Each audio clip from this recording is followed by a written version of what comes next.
Question 1. Which of the following factors most significantly influences the premium pricing for a cyber insurance policy? A. The level of data encryption used by the insured. B. The overall size of the business and number of employees. C. The industry in which the business operates. D. The geographic location of the insured company. Answer: C.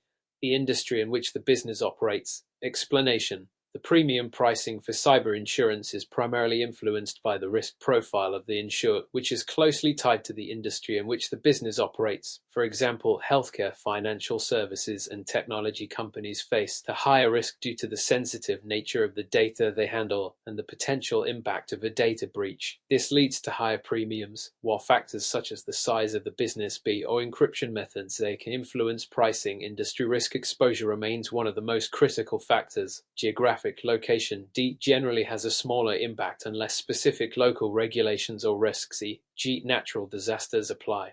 Question 2. Mr. Thompson is the owner of a medium-sized tech company. Last month, his company's internal network was compromised, leading to a ransomware attack that encrypted critical business data. Mr. Thompson has a cyber insurance policy that includes coverage for ransomware attacks. According to his policy, which of the following actions should he take first after discovering the breach? A. Immediately pay the ransom to recover the data.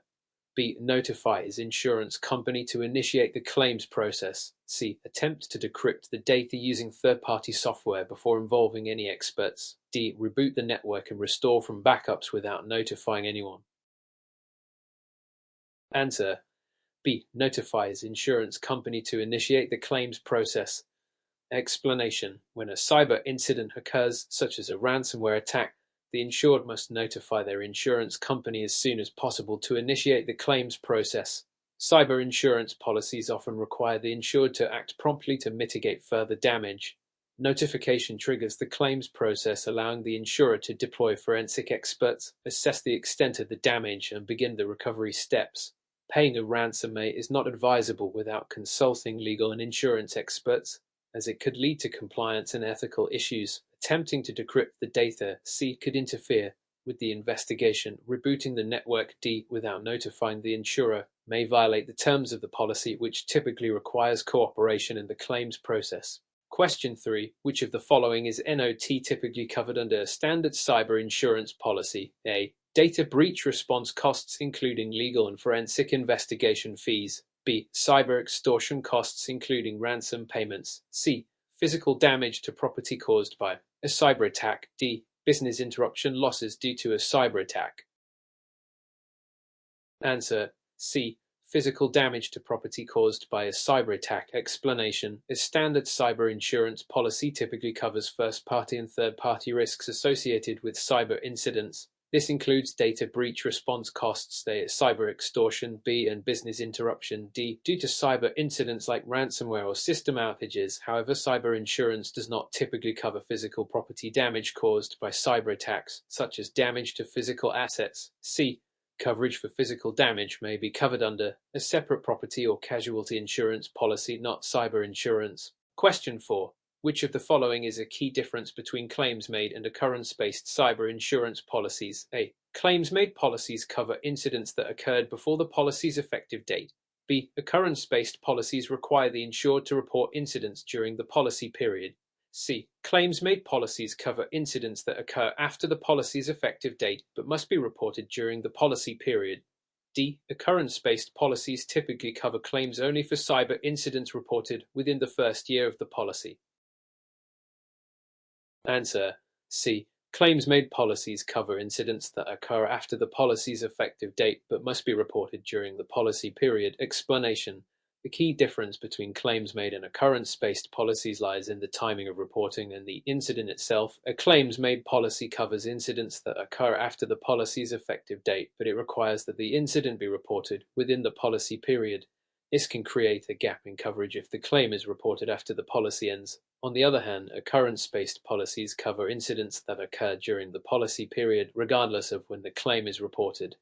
Thus, option C is correct, as it accurately describes the reporting requirements for a claims-made policy. Question 5. Which of the following would most likely trigger a cyber insurance policy's exclusion related to war or terrorism? A. A company suffers a data breach caused by a hacker in a foreign country.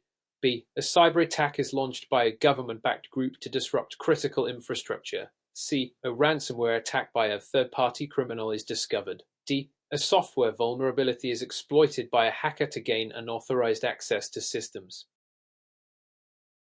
Answer: B. A cyber attack is launched by a government-backed group to disrupt critical infrastructure. Explanation: many cyber insurance policies include exclusions for incidents caused by acts of war or terrorism. If a cyber attack is carried out by a government-backed group or involves a deliberate act of state-sponsored disruption, e.g., targeting critical infrastructure, it is often classified as an act of terrorism or war. In such cases, the insurer may exclude coverage for damages resulting from these events. A data breach, a ransomware attack, C, or exploit of a software vulnerability, D, would typically not be considered acts of war or terrorism unless they are linked to state-sponsored or politically motivated actions, which is not common in most cyber incidents. Question 6. Which of the following is a best practice for businesses to mitigate the risk of social engineering attacks under their cyber insurance policy? A. Rely solely on antivirus software to detect phishing emails. B. Train employees to recognize phishing and spear phishing tactics. C. Ensure that all employees use the same password for multiple systems. D. Require employees to report any suspicious emails to the insurance provider directly. Answer: B. Train employees to recognize phishing and spear phishing tactics. Explanation: social engineering attacks such as phishing or spear phishing exploit human psychology to gain unauthorized access to sensitive information or systems. Training employees to recognize and respond to these tactics is one of the most effective risk mitigation strategies. This training should include identifying suspicious emails, verifying sender information, and understanding how to avoid clicking on malicious links. While antivirus software may help with detecting malware, it doesn't prevent social engineering attacks. Using the same password for multiple systems, C, increases vulnerability, and reporting suspicious emails to the insurance provider directly, D, is not a proactive risk management strategy. Question 7. Which of the following actions is most likely to result in a higher premium for a cyber insurance policy? A. The implementation of multi-factor authentication (MFA) for employees. B. The presence of a comprehensive incident response plan in place. C. A history of multiple prior cyber incidents within the past year. D. The use of end-to-end encryption for customer data. Answer: C. A history of multiple prior cyber incidents within the past year. Explanation: a history of prior cyber incidents significantly increases the risk profile of a business, leading to higher premiums. Insurance companies assess the likelihood of future claims based on past behavior, and multiple prior incidents suggest a higher probability of future breaches, while measures like multi-factor authentication, A, incident response plans, B, and encryption, D, reduce risk and can potentially lower premiums. A history of cyber incidents, C, would be considered a red flag for insurers, raising the policy's premium. Question 8. Which of the following best describes the role of the National Institute of Standards and Technology (NIST) framework in cyber insurance? A. The NIST framework provides detailed rules that insurers must follow when underwriting cyber insurance policies. B. The NIST framework is used by businesses to assess the overall impact of a cyber attack on their organization. C. The NIST framework helps businesses and insurers evaluate an organization's cybersecurity posture and risk management practices. D. The NIST framework sets specific coverage requirements that all cyber insurance policies must include. Answer: C. The NIST framework helps businesses and insurers evaluate an organization's cybersecurity posture and risk management practices. Explanation: the NIST cybersecurity framework is widely used to help businesses evaluate their cybersecurity practices and to ensure that they are following industry best practices. For cyber insurance, insurers often refer to the NIST framework to assess an organization's cybersecurity maturity and to better understand its risk profile. This helps in underwriting decisions and in determining the terms and premiums of a policy. NIST does not set insurance policy requirements, D, or provide specific rules for insurers, A, nor does it assess the financial impact of cyber incidents, B. Question 9. Which of the following is generally excluded from cyber insurance coverage under a war and terrorism exclusion clause? A. A hacktivist group takes down a government website to protest a policy. B. A criminal group demands a ransom payment to restore access to encrypted data. C. A state-sponsored cyber attack disrupts energy infrastructure as part of a geopolitical conflict. D. An employee inadvertently leaks sensitive company information to the public. Answer: C. A state-sponsored cyber attack disrupts energy infrastructure as part of a geopolitical conflict. Explanation: a war and terrorism exclusion clause is designed to exclude coverage for damages resulting from acts of war, military actions, or terrorism. State-sponsored cyber attacks, such as a disruption of energy infrastructure during a geopolitical conflict, C, are typically considered acts of war or terrorism and are thus excluded, while the other scenarios, A, B, D, involve cyber incidents. They are typically not linked to state-sponsored or politically motivated actions, making them more likely to be covered under standard cyber insurance policies. Question 10. Which of the following is typically covered under cyber insurance in the event of a data breach? A. Costs associated with data recovery, including decryption and restoration. B. Costs related to upgrading cybersecurity systems to prevent future breaches. C. Compensation for lost business income during the breach incident. D. Costs associated with reputational damage and customer notifications. Answer: D.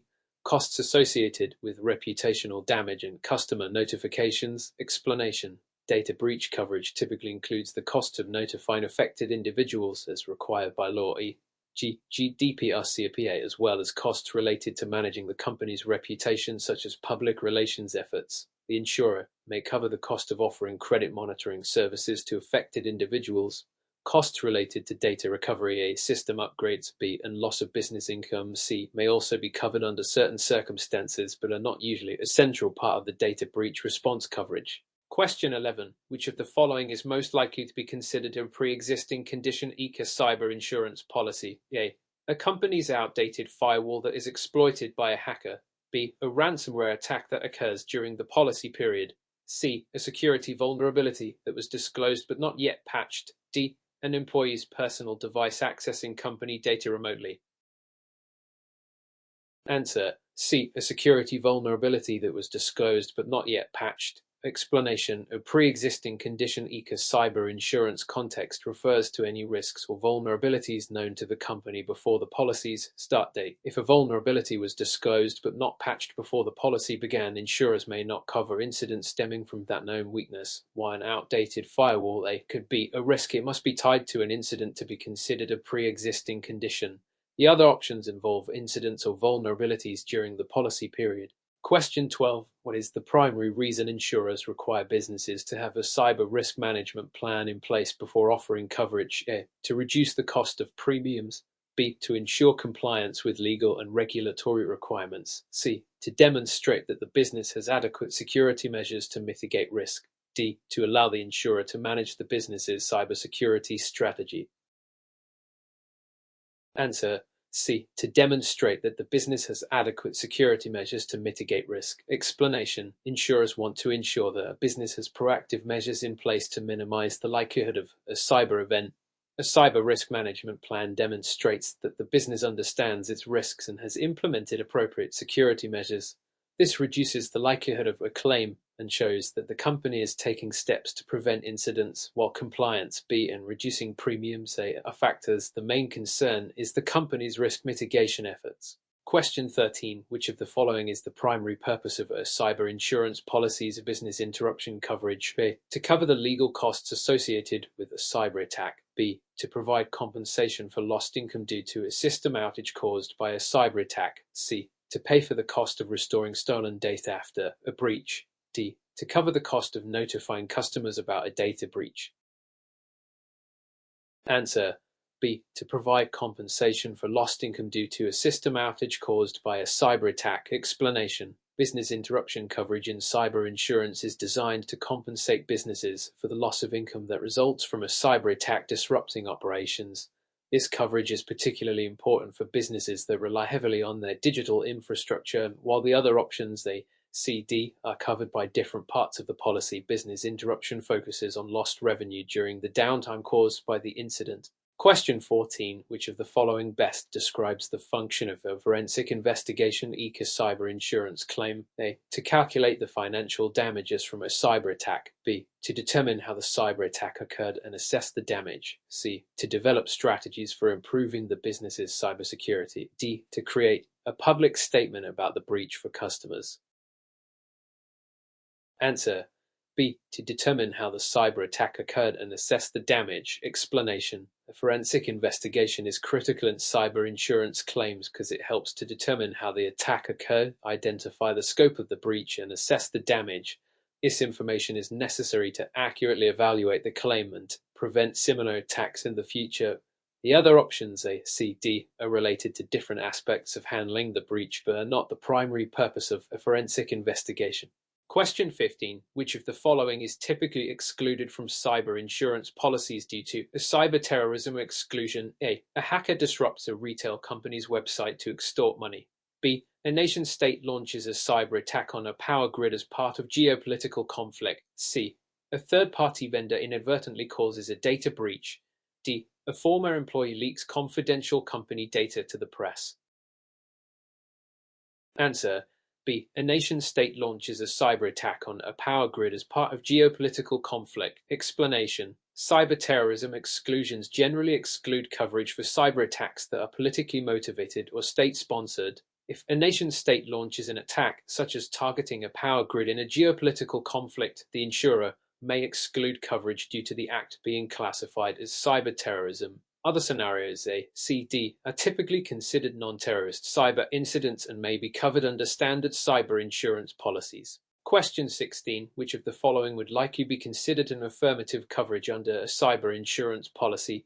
A. Coverage for damages caused by a security breach of a third-party vendor. B. Coverage for cyber extortion payments due to a ransomware attack. C. Coverage for post-breach public relations and crisis management. D. Coverage for data restoration and system repairs after an attack. Answer: B. Coverage for cyber extortion payments due to a ransomware attack. Explanation: affirmative coverage refers to coverage for specific incidents or losses that are explicitly included in the policy. Cyber extortion coverage, B, which addresses payments made to cyber criminals in the event of a ransomware attack, is often explicitly stated in policies. While the other options, A, C, D, may also be covered, they are typically subject to additional terms and may not always be considered affirmative. Question 17. Which of the following best describes the retroactive date eka claims made cyber insurance policy? A. The earliest date from which incidents can be covered under the policy. B. The date when the policyholder's coverage expires. C. The date when the insurer begins investigating potential claims. D. The date when the insured first became aware of the cyber risk. Answer: A. The earliest date from which incidents can be covered under the policy. Explanation: the retroactive date in a claims made policy refers to the earliest date from which incidents can be covered. If the cyber event happened before the retroactive date, it will not be covered even if it is reported during the policy period. This is an important aspect of claims made policies as it defines the coverage window for incidents. Question 18. In a cyber insurance policy, what is the primary purpose of third-party liability coverage? A. To cover costs associated with repairing the policyholder's own systems. B. To cover damages to other businesses or individuals caused by a cyber event. C. To provide compensation for loss of income during a cyber attack. D. To reimburse costs related to data restoration after a cyber attack. Answer: B. To cover damages to other businesses or individuals caused by a cyber event. Explanation: third-party liability coverage in a cyber insurance policy is designed to cover damages that the insured business causes to other parties as a result of a cyber incident. For example, if a data breach affects a client or a business partner, this coverage would help cover legal fees and damages.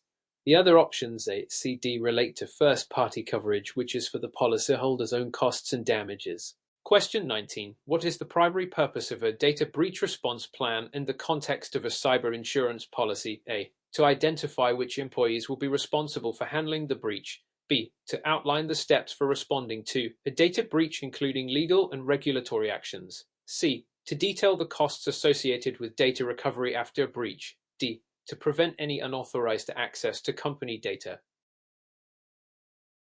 Answer: B. To outline the steps for responding to a data breach, including legal and regulatory actions. Explanation. A data breach response plan is essential for detailing how to handle a data breach if one occurs, including actions for notifying affected individuals, complying with legal and regulatory requirements, and managing public relations. The plan helps minimize damage, ensure compliance, and reduce the impact on the business, while employee responsibilities, data recovery costs, C, and prevention, D, are important aspects. They are not the primary purpose of the plan. Question 20. Which of the following is an example of a moral hazard in the context of cyber insurance? A. A company delays updating its cybersecurity system because it has cyber insurance. B. A business suffers a cyber attack due to an overlooked security vulnerability. C. A company is sued for failing to adequately protect customer data. D. A data breach occurs due to a third-party vendor's failure to secure their systems.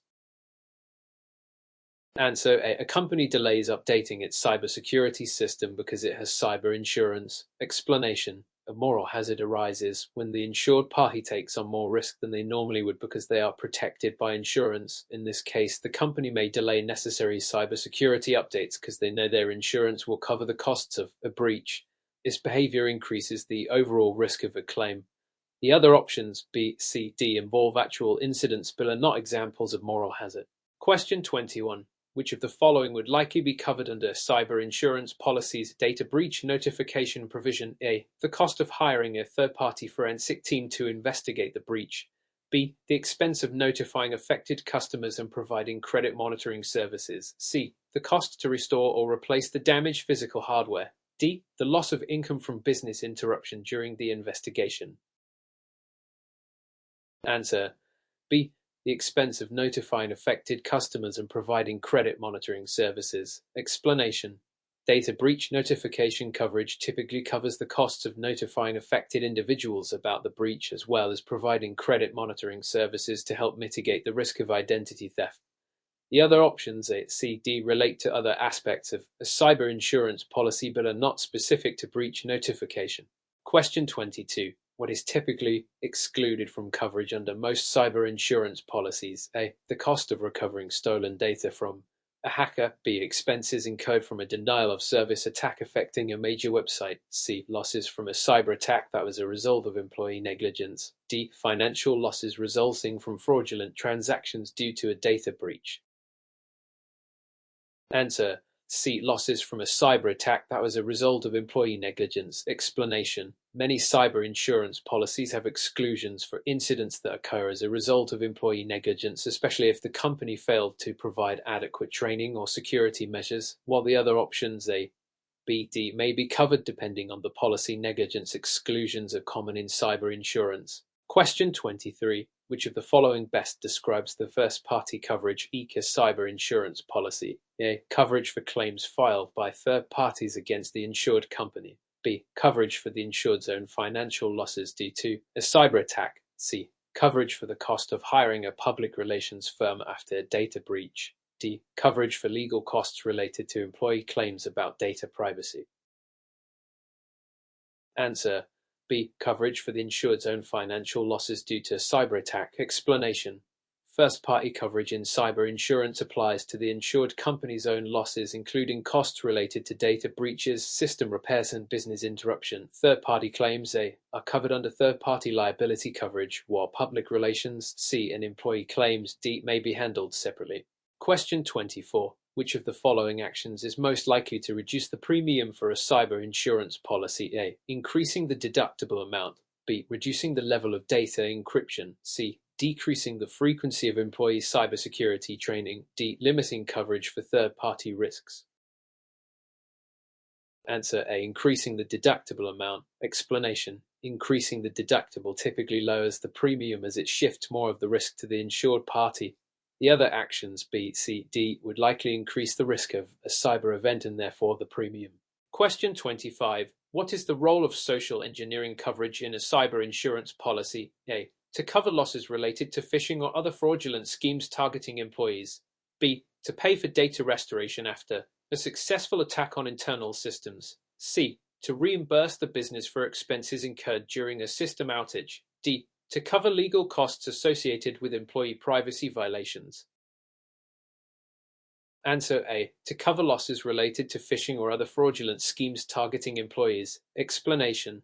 Social engineering coverage specifically addresses losses from tactics like phishing, pretexting, or baiting, where cybercriminals manipulate employees into revealing sensitive information or transferring funds.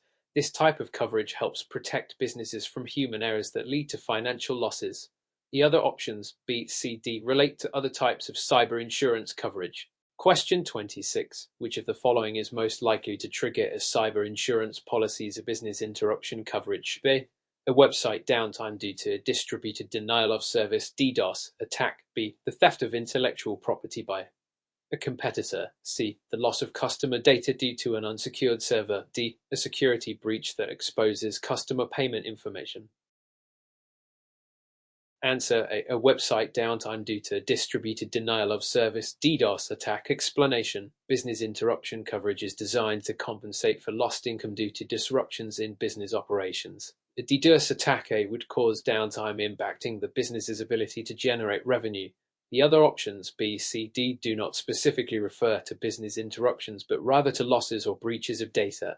Question 27. Which of the following is typically not covered by a cyber insurance policy?